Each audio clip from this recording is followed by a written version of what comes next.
Hello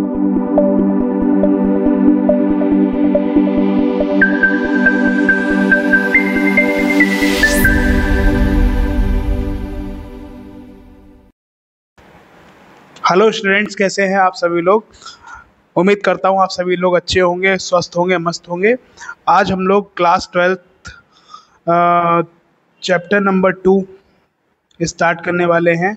principles of management, a detailed explanation, यानी कि principles of management के बारे में पढ़ेंगे। इस चैप्टर के बारे में कैसे प्रिंसिपल्स ऑफ मैनेजमेंट हमको हेल्प करते हैं डे टू डे लाइफ में, और उनसे हम लोग क्या क्या सीख सकते हैं, कैसे अपनी लाइफ को बेहतर बना सकते हैं। बहुत सारी की सारी चीज़ें हम लोग इसमें सीखने वाले हैं। प्रिंसिपल्स ऑफ मैनेजमेंट के लर्निंग ऑब्जेक्टिव्स हमारे क्या क्या है, यानी कि हम लोग इसमें क्या क्या सीखने वाले हैं। What we are going to learn from this chapter. At the end of this chapter you will be able to understand the management principles, यानी कि आप लोग मैनेजमेंट प्रिंसिपल्स के बारे में पढ़ पाएंगे और आप लोग उसको समझ पाएंगे कैसे मैनेजमेंट प्रिंसिपल्स हेल्प करते हैं।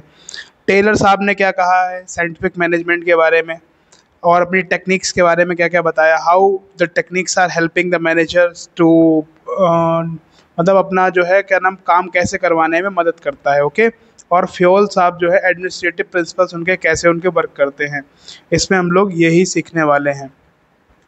तो फर्स्ट ऑफ ऑल हम लोग जो है एक केस स्टडी से हम लोग स्टार्ट करते हैं। Guidelines principles for the Toyota Motors corporation, यानी कि टोयोटा आप लोगों ने सभी नाम सुना ही होगा कि ये बहुत बड़ा ब्रांड है इन कार मैन्युफैक्चरिंग। ठीक है। और भी इनके काम है बहुत सारे, जिन्होंने 14 प्रिंसिपल्स जो है आपके क्वालिटी ऑफ एक्सीलेंस के क्या करे थे, इन्होंने लगाए थे बहुत अच्छे से, और इनको फॉलो इन्होंने करा हुआ है, और इन्होंने बहुत अच्छे से इन मैनेजमेंट प्रिंसिपल्स को अपने वर्क लाइफ में, अपने मेन वर्क कल्चर में लाया हुआ है। Toyota as a global company follows the management principles are as follows. Follow the law and ethics, यानी कि laws and ethics of every country they work in. उनका law क्या करते हैं, उनको फॉलो करते हैं। जैसे फॉर एग्जांपल इंडिया में अगर वर्क अगर कर रहे हैं तो इंडिया का लॉ फॉलो करेंगे, यूएसए में कर रहे हैं तो यूएसए का, चाइना में कर रहे हैं चाइना का, अमेरिका में कर रहे हैं अमेरिका का। ओके। तो ऐसी बहुत सारी तमाम कंट्री हैं जहाँ पे टोयोटा के अपने बिजनेसेस खुले हुए हैं, और वहाँ पे वो अपनी सर्विसेज को रेंडर कर रहे हैं। रेंडर कर रहे हैं बोले तो बच्चे दे रहे हैं। ओके। रिस्पेक्ट कल्चर, यानी कि वो कल्चर को क्या करना मतलब कल्चर को रिस्पेक्ट करना जानते हैं। Understand and respect the local culture, यानी कि लोकल कल्चर, जैसे कि अपने इंडिया में लोकल कल्चर क्या है, जैसे हम लोग क्या मनाते हैं, होली मनाते हैं, ईद मनाते हैं, दिवाली मनाते हैं, समझ रहे हो, और बैसाखी मनाते हैं। ठीक है। तो बहुत सारे हम लोग कल्चरल रिच सोसाइटी है हम लोगों की, तो उन्हें पता है कि कैसे कल्चर में कैसे चीज़ों को टारगेट करना है। आप छोटे से एग्जांपल के साथ समझिएगा, जैसे जब दिवाली आती है तो आप लोग देखते होंगे बहुत सारे ऑफर्स जो है कंपनी क्या करने लगती है, रन करने लगती है। तो उन ऑफर्स जैसे बहुत सारे डिस्काउंट ऑफर देने लगती है कि भाई आपको इतने % डिस्काउंट आपको मिलेगा, आपको ये चीज़ आपको फ्री मिल जाएगी, आपको वो चीज़ आपको फ्री मिल जाएगी। तो तमाम तरीके की छोटी छोटी बातें जो है वहाँ पे वो लोग क्या करते हैं, वहाँ पे टैकल करने का प्रयास करते हैं, जिससे कि भाई उन्हें पता है कि हम हिंदुस्तानी लोग हैं और हम लोग कहाँ पे पैसा ज़्यादा खर्चते हैं। सबसे ज़्यादा पैसा हम लोग शादियों में खर्चते हैं, और दूसरा अपने त्योहारों पे खर्चते हैं। तो ये छोटी छोटी बातें इन्हें भी पता है, और अपने बिजनेसेस को ये ऐसे ही क्या करते हैं, फ्लरिश करते हैं। ओके। प्रोडक्ट क्वालिटी को मेंटेन करना, safe eco friendly product that are improve that the people life, यानी कि पीपल की लाइफ को भी बहुत ज़्यादा सेफ फील कराना। ऐसे आप जैसे एक अगर मैं कार की अगर मैं बात करूं तो कार में बेटा एयर बैग्स जो होते हैं तो वेरी इंपॉर्टेंट है बेटा। एयर बैग अगर नहीं होंगे तो उनकी कार क्या होगी, अनसेफ कहीं ना कहीं रह जाएगी। ओके। तो उनका प्रोडक्ट में कहीं ना कहीं जो है सेफ के ऊपर क्या हो जाएगा, क्वेश्चन मार्क उठेगा। इको फ्रेंडली प्रोडक्ट को लॉन्च करना, ये भी बड़ा इंपॉर्टेंट जो है एस्पेक्ट है to save the environment. Okay.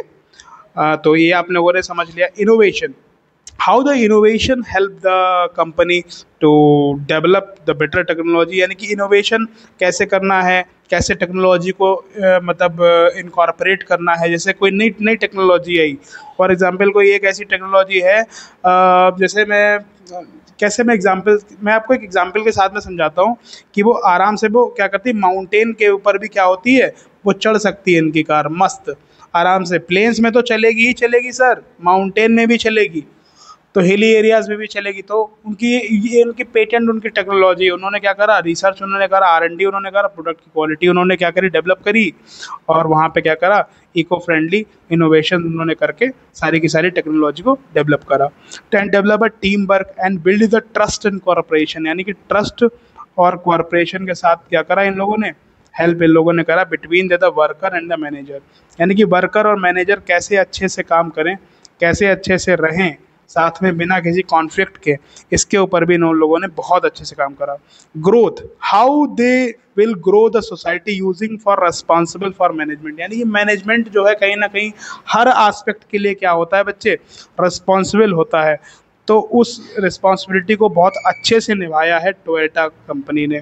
और at the last, partnership, work with the businesses with the mutual benefit, यानी कि म्यूचुअल बेनिफिट के साथ साथ जब बिजनेसेस जब करे जाते हैं, पार्टनरशिप के साथ जब बिजनेसेस करे जाते हैं, तो देखा जाता है अक्सर वो बिजनेसेस फ्लरिश ही करते हैं। जैसे ऐसे समझ लीजिए, आप लोगों ने बायोडाइवर्सिटी के बारे में आप लोगों ने सुना ही होगा, जीव जीवस्य जीवनम हिंदी में हम लोग बोलते हैं कि भाई एक जीव दूसरे जीव का क्या करता है, आहार, मतलब आहार इन द सेंस खाता है उसको।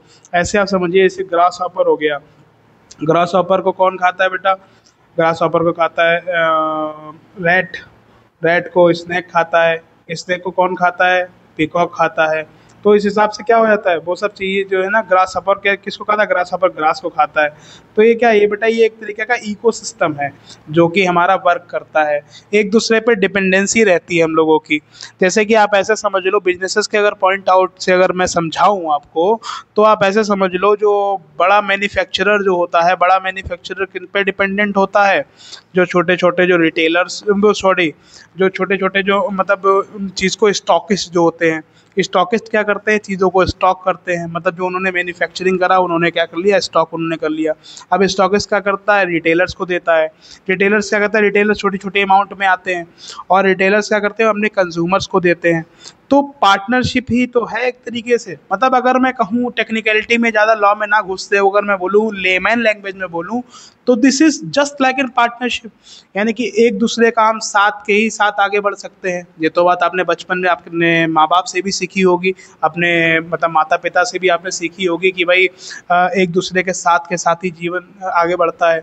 मोदी जी भी कहते हैं सबका साथ सबका विकास। तो इसी हिसाब से जो है टोयोटा कंपनी ने जो है कोर प्रिंसिपल्स और गाइडलाइंस को ग्लोबली सक्सेस को इंजॉय करते हुए इन्होंने क्या करा, इन्होंने उसको हेल्प आउट किया, यानी कि इन्होंने बहुत अच्छे से चीज़ों को निभाया और बहुत अच्छे से इसको किया। ये आपका एनसीईआरटी में बच्चे एग्जाम्पल है, वहीं से मैंने लिया हुआ है, तो credit go to NCERT. And next हम लोग पढ़ने वाले हैं इवोल्यूशन ऑफ मैनेजमेंट, यानी कि हमारा मैनेजमेंट का इवोल्यूशन कैसे हुआ। जैसे आपको पता होगा, हम लोग जैसे आप लोगों ने 6-7 में पढ़ा होगा, हम लोगों को होमो सैपियंस कहा जाता है, यानी कि आदिमानव हम लोग पहले थे, और हम लोग क्या करें, धीरे धीरे इवॉल्व होके आज हम लोग इंसान बन गए हैं, आज हम लोग 5G टेक्नोलॉजी चला रहे हैं। तो बात को आप समझिएगा, the management theory has been developed over a period of time into the different schools thought, यानी कि बहुत सारे स्कूल के थॉट होते हैं। Sir what do you mean by school of thought? Sir ये स्कूल ऑफ थॉट का मतलब बच्चे ये होता है कि बहुत सारी जैसे अवधारणाओं को मानने वाले लोग जैसे होते हैं, जैसे किसी के यहाँ जैसे मतलब कुछ माना जाता है तो किसी के यहाँ कुछ माना जाता है, तो उस हिसाब से चीज़ें जो है हम लोग डेवलप करते हैं। ओके, ऐसे समझ लीजिए, जैसे अपने नॉर्थ इंडिया में जो है ना, हम लोग जैसे नॉनवेज जैसे नहीं खाते, मतलब जैसे कुछ लोग इसे खाते हैं कुछ लोग नहीं खाते हैं, ठीक है। ब्राह्मण्स की अगर मैं बात करूँ, नॉर्थ इंडिया में ब्राह्मण जैसे जो है कुछ कम खाते हैं, लेकिन साउथ इंडिया में सारे के सारे बंदे क्या करते हैं, नॉनवेज खाते हैं। तो ये क्या है, ये बच्चे एक छोटा सा एक एग्जाम्पल जो मेरे दिमाग में आया, तो ये क्या है बेटा, ये स्कूल्स ऑफ थॉट है, यानी कि सबके अपने अपने थॉट के अपने अपने स्कूल्स उन्होंने बना के रखे हुए हैं, अपनी अपनी अवधारणाएं बना के रखी हुई हैं। तो हम लोग इसको एक छोटा सा ब्रीफ इंट्रो सिर्फ लेंगे, और बहुत ज़्यादा इंपॉर्टेंट नहीं है आपके उसके एग्जामिनेशन पर्सपेक्टिव से, बट आपकी अंडरस्टैंडिंग के लिए बहुत इंपॉर्टेंट है। आइए इसको समझते हैं बच्चे। Early perspective, oldest example of the Egyptian pyramids. जैसे इजिप्शियन, आपने इजिप्ट लोगों के पिरामिड्स आपने देखे होंगे हैं, तो वहाँ पे 3000 to 4000 BC में बनाए गए। और ये कैसे बनाए गए बेटा, ये मैनेजमेंट की दम के ही कारण बनाए गए, जिससे कि लेबर और मैनेजमेंट हमारा पूरा अच्छे से हमारा हो पाए। क्लासिकल मैनेजमेंट थ्योरी एक दी गई। क्लासिकल मैनेजमेंट थ्योरी में बेटा किनके आए, एक साइंटिफिक मैनेजमेंट थ्योरी आई, दूसरा एडमिनिस्ट्रेटिव थ्योरी आई। साइंटिफिक वालों ने किसने दी, साइंटिफिक वाली फ्योल्स टेलर साहब ने दी, finding that the best way to do the work. और एडमिनिस्ट्रेटिव वाली किसने दी, फ्योल साहब ने दी, कि managing people with the organisation, यानी कि ऑर्गेनाइजेशन को मैनेज कैसे करना है, किसी ऑर्गेनाइजेशन को बहुत ही सक्सेसफुली कैसे रन करना है। एंड थर्ड ब्यूरोक्रेसी, ब्यूरोक्रेसी वाली किसने दी है, क्लियर बेवर साहब ने दी हुई है। जो ये हमारे अभी इस सिलेबस में नहीं है, ये सिर्फ आपको मतलब इंफॉर्मेशन पर्पस के लिए है। क्लियर अथॉरिटी एंड रूल्स, यानी कि अथॉरिटी एंड रूल्स जो हैं क्या होने चाहिए, it should be clear. Okay, next हम लोग अभी पढ़ने वाले हैं new classical theory of human relation. क्या सर हमको याद करना पड़ेगा? नो बच्चे, ये आपको याद नहीं करना पड़ेगा, this is only for educational purposes. Okay, you just enjoy. And आप लोग अगर इसके मतलब बारे में अगर सीखना चाहें तो you can take help of Google and chat GPT, AI का हेल्प लीजिए और अच्छे से इनको समझिए कि भाई क्लासिकल थ्योरी ऑफ मैनेजमेंट क्या है, न्यू क्लासिकल थ्योरी क्या है। ठीक है, तो हम यहाँ पे सिर्फ आपको इंट्रो पर्पज से आपको समझा रहे हैं और बहुत ज़्यादा हम उसमें डीपर नहीं हम जा रहे हैं। Okay, people are not matches with these emotions the relationship matter. ठीक है, ह्यूमन रिलेशन जो है उनके मतलब पीपल जो है मशीन्स नहीं है, वी आर ह्यूमन बींग्स। तो यहाँ पे न्यू क्लासिकल थ्योरी में समझाया गया कि भैया हम लोगों को इमोशनल इंटेलिजेंस के थ्रू कंट्रोल करा जाता है। आप बात को समझिएगा बच्चे, जैसे कि कोई एक बंदा है जो जैसे बंदे मेरे को डिफाइन मेरे को करने हैं, तो दो तरीके का मोटिवेशन चलता है मेनली मार्केट में।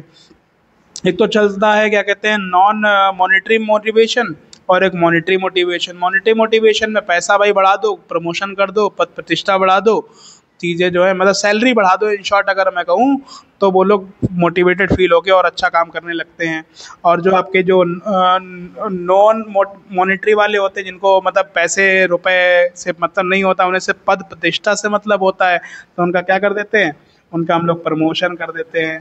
ठीक है, उनका हम लोग प्रमोशन करके भी हम लोग क्या करते हैं, उनको मोटिवेटेड फील कराते हैं। तो यानी कि emotional intelligence it is all about. Okay, like Hawthorne studies, जो कि यहाँ पे एग्जाम्पल उन्होंने दिया गया है। Behavioural science approach, behavioural science approach में क्या है, uses a psychologically and socially understanding the employees, यानी कि एम्प्लॉयज़ को साइकोलॉजिकली और सोशली भी कैसे अंडरस्टैंड हमको करना है। जैसे यहाँ पे हम लोगों ने मैस्लो की नीड की थ्योरी उन्होंने बताई गई, MC ग्रेगर की एक्स एंड वाई थ्योरी बताई गई है। इसका मैंने आपको एक यहाँ पे नीचे जो है एक मैंने आपको ये डायग्राम भी मैंने समझाया गया, हिंडनबर्ग की मोटिवेशनल थ्योरी। तो ये बिहेवियरल साइंस अप्रोच के ऊपर है, यानी कि कैसा बिहेवियर होगा तब कैसे हमको क्या करना है, उनको अप्रोच उनको करना है, कैसे हमें उनको जो है बहुत अच्छे से वर्क हमें उनसे करवाना है।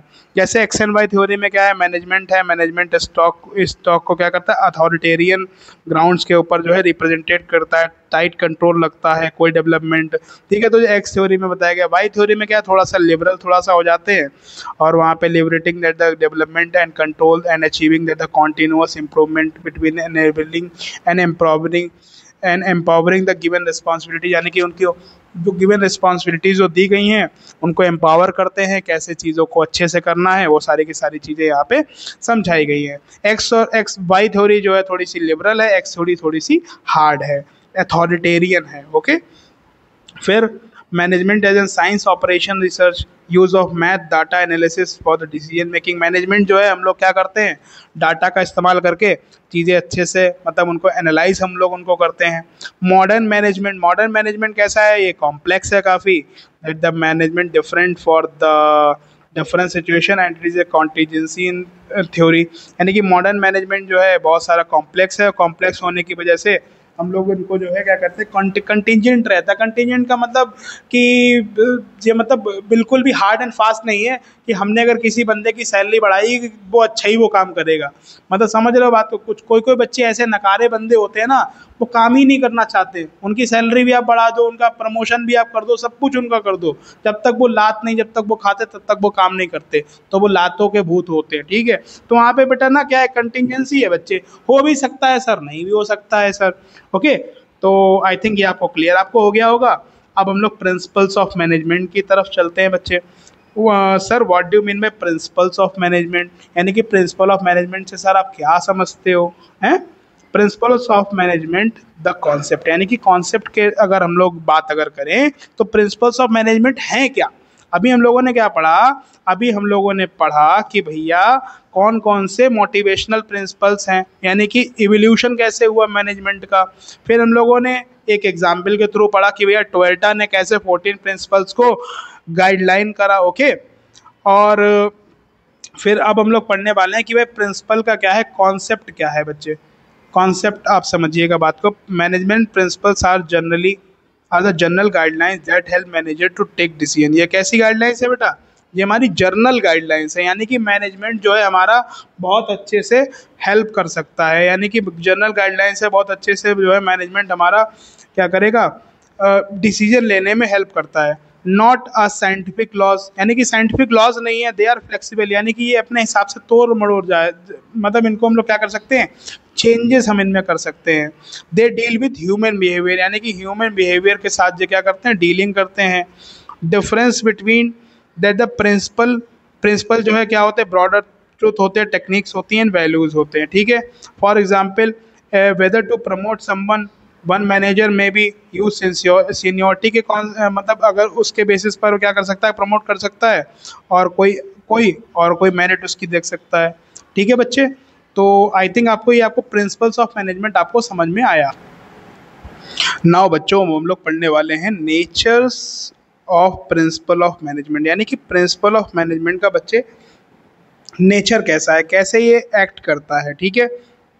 तो नेचर पढ़ने के लिए सिंपली सबसे पहला हमारा क्या है, यूनिवर्सल एप्लीकेबिलिटी, यानी कि हमारा जो नेचर जो है प्रिंसिपल्स ऑफ मैनेजमेंट का, तो these principles of management are universally applicable in nature, यानी कि ये कैसे यूनिवर्सली एप्लीकेबल है सर।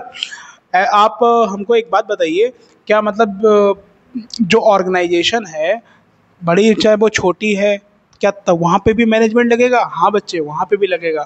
ऑर्गेनाइजेशन बड़ी है सर, वहाँ पे भी मैनेजमेंट लगता है, हाँ बच्चे वहाँ पे भी लगता है। आपके स्कूल में भी लगता है, कॉलेज में भी लगता है, नेचर में भी लगता है।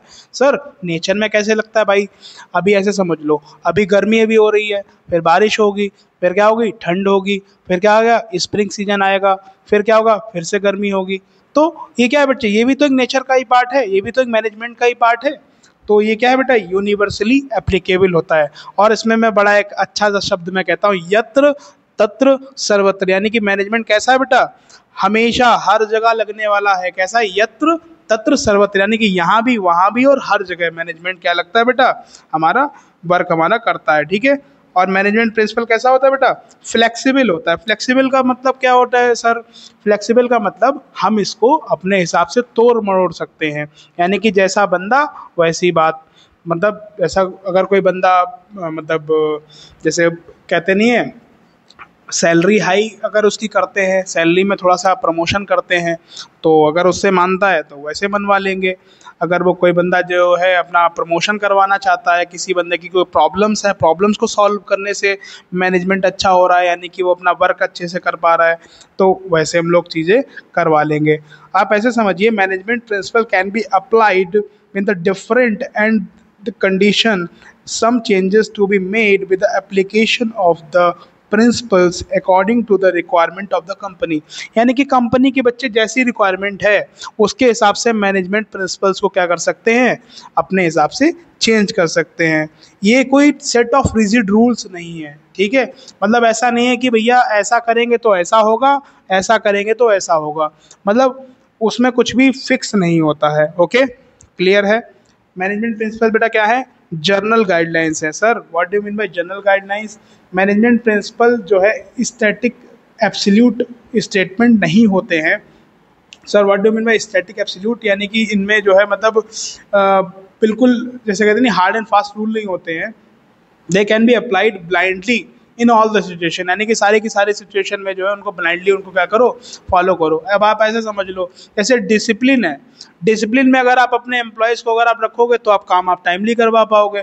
तो ये तो चाहे स्कूल के बच्चे हों, चाहे ऑफिस का स्टाफ हो, चाहे फैक्ट्री के वर्कर्स हों, सबके साथ में ही है। डिसिप्लिन में रहेंगे तो अच्छा करेंगे, नहीं रहेंगे तो अच्छा नहीं करेंगे।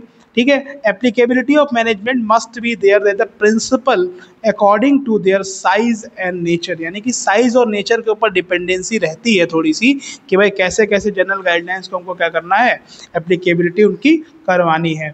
Management principle gives guidelines to solve the problem and do not provide readymade solution, यानी कि रेडीमेड सोल्यूशन जो है वो प्रोवाइड नहीं कराता है, सिर्फ जनरल गाइडलाइंस हमको देता है। Okay.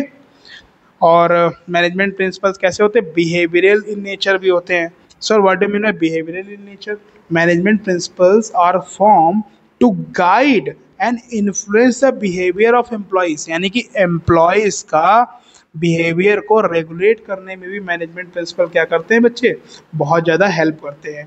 These principles insist that improving the relationship between superior and subordinate. Sir superior superior and subordinate, superior और सबॉर्डिनेट का रिलेशन जो है अच्छा हो जाए, उसके ऊपर मैनेजमेंट हमारा क्या करता है? हमेशा वर्क करता रहता है। ओके, क्लियर है? फिर नेक्स्ट क्या है हमारा? Cause and effect relationship. Management principle किसके ऊपर वर्क करता है? Cause and effect relationship. Sir what do you mean by cause and effect relationship? Cause का मतलब ये होता है कि अगर आपने कोई काम अगर आपने करा और उस काम करने का क्या नतीजा निकलेगा। आप ऐसे समझ लो रैश ड्राइविंग करने से क्या होते हैं? एक्सीडेंट होते हैं। तो कॉज क्या है? रैश ड्राइविंग, और उसका इफेक्ट क्या है? एक्सीडेंट है। ठीक है। अगर आप हार्ड वर्क करोगे और तो आप क्या करोगे? तो आप जो है सक्सेसफुल होने के चांसेस आपके ज़्यादा आपके रहेंगे।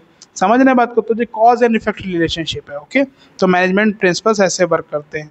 फॉर्मेशन, फॉर्मेशन का मतलब मैनेजमेंट प्रिंसिपल फॉर्म करे जाते हैं इसलिए क्योंकि मैनेजमेंट प्रिंसिपल्स को हमको बहुत अच्छे से मतलब जो है उनको इफेक्टिवली रन हमें उनको करना पड़ता है। Okay. And at the last deep in the situation, यानी कि सिचुएशन में कैसे उनको अप्लाई करना है, कैसे उनको जो डीपर हमें उनको हेल्प आउट करना है, वैसे वहाँ पे भी हम लोग मैनेजमेंट प्रिंसिपल्स को देखते हैं। ठीक है। अब हम लोग क्या पढ़ेंगे?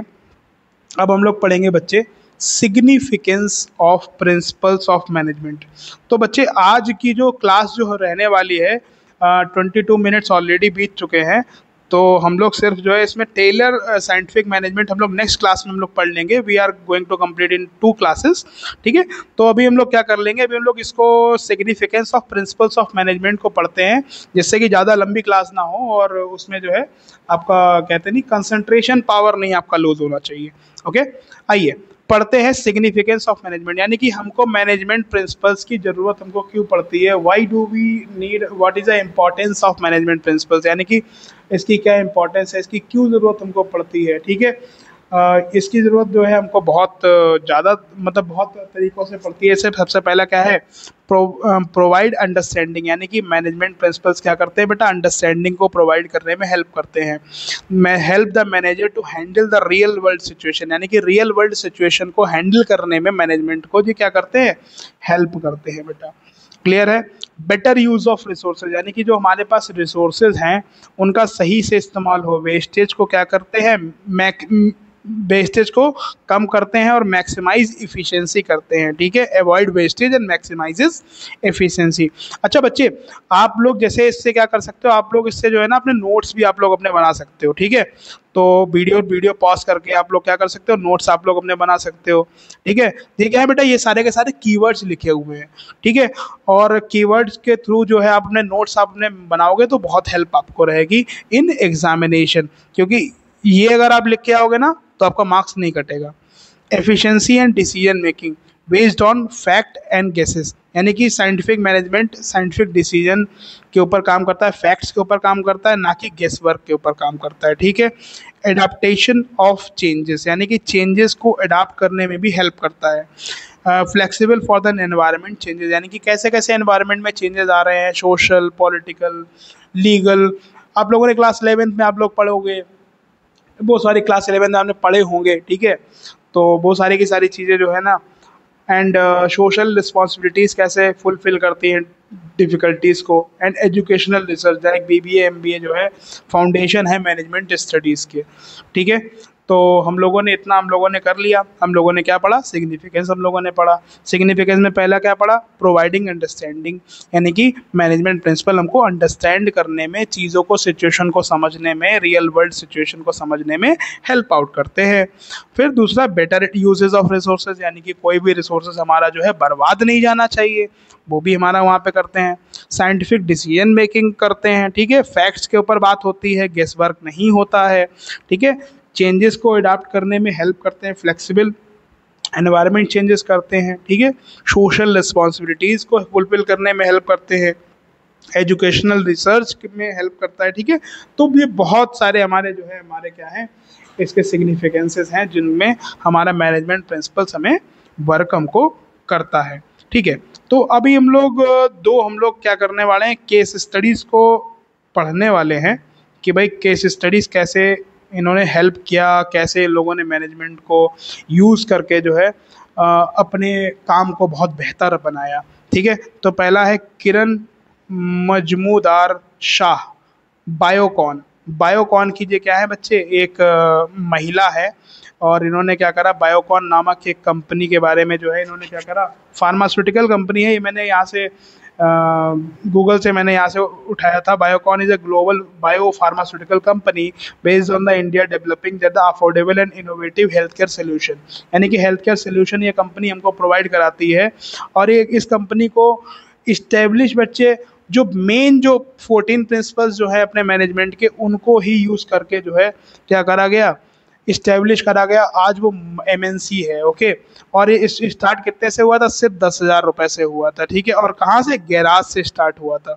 ठीक है। बायोटेक्नोलॉजी के ऊपर ये काम करती है, कैंसर, डायबिटीज़ और ऑटो इम्यून मेडिसिन को बनाती है, and applying that the management principle successfully. इन्होंने मैनेजमेंट प्रिंसिपल्स को बहुत सक्सेसफुली इन्होंने रन करा, और इन्होंने आज वो 120 से ज़्यादा कंट्रीज़ में है।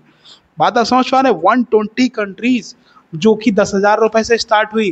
तो ये सब क्या है बेटा, ये सारा का सारा मैनेजमेंट का ही बेटा, मतलब कहते नहीं है, अब बाई प्रोडक्ट है। आप बात को समझिएगा, मैनेजमेंट बेटा लाइफ में होना चाहिए, मैनेजमेंट बहुत ही ज़रूरी है। फिर सेकंड, अगर मैं आपको समझाऊं कि भाई मैनेजमेंट चैप्टर को सर क्यों पढ़ना चाहिए, मैं ये आपके इंटरेस्ट डेवलपमेंट के लिए मैंने आपके एग्जाम्पल डाले हुए हैं। भाई आप समझिएगा, श्री महिला गृह उद्योग लिज्जत पापड़, हम सभी लोगों ने लिज्जत पापड़ तो खाए हुए हैं घर में। भाई होली जब आती है तब लिज्जत पापड़ घर में आते हैं। ठीक है। कुछ लोग शौकिया तौर पे हमेशा के लिए रखते हैं, और शादी ब्याह बारातों में जाएंगे तो वहाँ तो भैया हमेशा ही मिलते हैं। ठीक है। तो लिज्जत पापड़ सर ये बनाता कौन है? ये बनाती है हमारी वुमेन्स। ठीक है। और ये 80 का लोन लिया था। समझ रहे बात? तो 80 रुपए से स्टार्ट हुआ है भाई। ओवर ऑफ 45,000 वुमेन और इन्वॉल्व, यानी कि शुरुआत में एक ही दो वुमेन्स ने स्टार्ट किया था, आज वो क्या कर रही है, 45,000 वुमेन्स को क्या कर रही हैं, इन्वॉल्व कर रही है एक पापड़ मैन्युफैक्चरिंग कंपनी में बनाने में।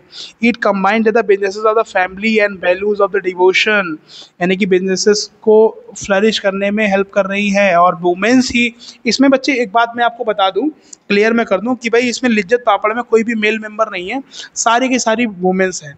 ठीक है। और अगर आप रिसर्च करेंगे तो शायद विडो इसमें वुमेन्स का ज़्यादा इसमें रहता है। ठीक है। कि उनको कहते नहीं, इकोनॉमिक कहीं ना कहीं उनको हेल्प आउट करना, कहीं ना कहीं उनको रीच आउट उनको करना, और उनको इकोनॉमिकली स्ट्रॉन्ग बैकग्राउंड प्रोवाइड कराना, ये कहीं ना कहीं इस कंपनी का, इस जो है फाउंडेशन का मेन मोटो रहता है। Shows that the how the principles of management and the social responsibility get together, यानी कि लिज्जत पापड़ आप सभी लोगों ने खाया ही होगा, आप सभी लोग जानते ही होंगे।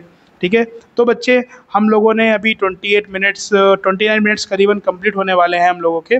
तो हम लोगों ने ये सारा का सारा हम लोगों ने आज पढ़ लिया। हम लोगों ने पढ़ा शुरुआत में कि भाई लर्निंग ऑब्जेक्टिव क्या क्या है, कैसे टोयोटा ने जो है 14 प्रिंसिपल्स ऑफ मैनेजमेंट में एक्सीलेंस प्रोवाइड करी, ठीक है। इवोल्यूशन कैसे हुआ, कौन कौन सी थ्योरीज हैं, ठीक है, इनको आप अपने एंड से आप पढ़ सकते हो for better understanding of management, okay. And principles of management क्या है, उनके टेक्निक्स क्या है, नेचर के बारे में आपने पढ़ा। नेचर इंपॉर्टेंट है, नेचर जो है आप एक बार अपने एंड से आप पढ़िए और एक बार दोबारा से इसको अपनी बुक से रीड आउट आप एक बार करिए और मेरी वीडियो को साथ में प्ले करते हुए रीड आउट करिए, तो और अच्छे से आपको बेटर अंडरस्टैंडिंग आपको मिलेगी। साइंटिफिक प्रिंसिपल्स कैसे हैं, ठीक है, साइंटिफिक प्रिंसिपल्स कैसे मतलब होते हैं, हमने आपको 2 केसेस भी हमने आपको बताए।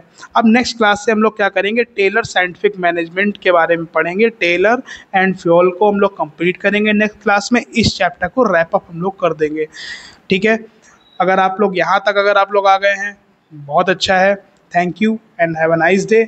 आप लोग अच्छे से पढ़ें और इस चैप्टर का वेटेज बहुत ज़्यादा है एग्जामिनेशन में, 101% जो है यहाँ से क्वेश्चन बनता ही बनता है, हर साल बनता है, पिछले साल भी बना था, आपके ईयर में भी बनेगा।